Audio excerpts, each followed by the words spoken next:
Democrats and other stains on the good name of humanity are feeling stunned, chagrined, confused, depressed, kind of mopey, and like maybe it's just that time of the month again because of the results of a new poll on their chances in the upcoming midterms.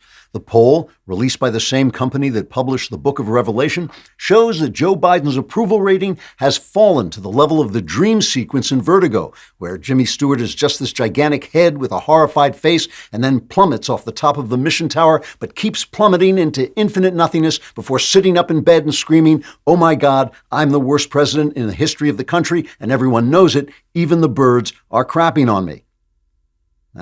It's possible I'm not remembering that sequence exactly right. It's sort of gotten confused in my brain with Joe Biden's poll numbers.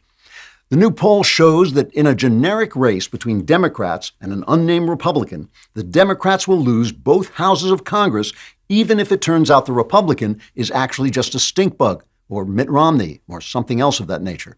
While 23% of the country says they will continue to vote Democrat because they haven't got the faintest idea of what's going on, 52% of Americans say, please let the asteroid of death destroy the Earth before this administration goes on for even one more day, and 17% of the country are actually gathered outside the Capitol carrying pitchforks and giving performative readings of the Madame Defarge scenes from Tale of Two Cities. Democrat Congressional Campaign Committee Chairman John Doe says the poll does not concern him at all. In an interview from an unknown location, given with an electronically modified voice, a pixelated face, and a fake name, John Doe told his mother, quote, "Democrats have developed a great platform of teaching children racism while we groom them for sexual abuse, then having the FBI investigate their parents as terrorists whenever they protest. So we know we've secured the racist child molester vote, plus the vote of any federal agent who spends his spare time goose-stepping back and forth in front of his bathroom mirror while singing 'Tomorrow Belongs to Me.' That, and the support of the staff of Twitter, should give us a tremendous advantage when it comes time for us to disguise ourselves and mingle with a small crowd in order to escape the country." Unquote. On the new CNN Plus political talk show called The Empty Room Where No One Is Listening to Us, commentator Shapley Nudnik says she thinks the Democrat problem is mostly one of messaging. Speaking over Chris Wallace's anguished cries of "What was I thinking?" Nudnik said, quote, "I think Democrats simply need to go out there and explain that the reason people can't afford to drive their cars is because Vladimir Putin forced us to spend $2 trillion on COVID relief after he closed our economy for no good reason. Thank heavens Joe Biden stood up to Putin before Putin passed that stupid Build Back Better plan, which really would have destroyed us completely.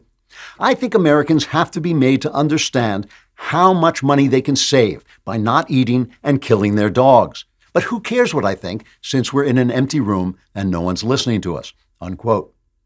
Republicans say they are already making plans for after the election, and they hope that when they hold majorities in both houses of Congress, they'll be able to accomplish nothing, waste time with useless investigations, and then go on Fox News to talk about how they need to win the White House so they'll be able to accomplish nothing, waste time with useless investigations, and go on Fox News.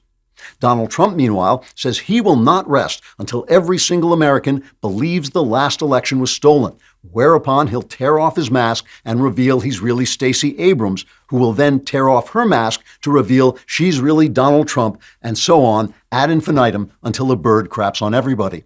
The new poll further shows that 73% of Americans are planning to vote for the bird.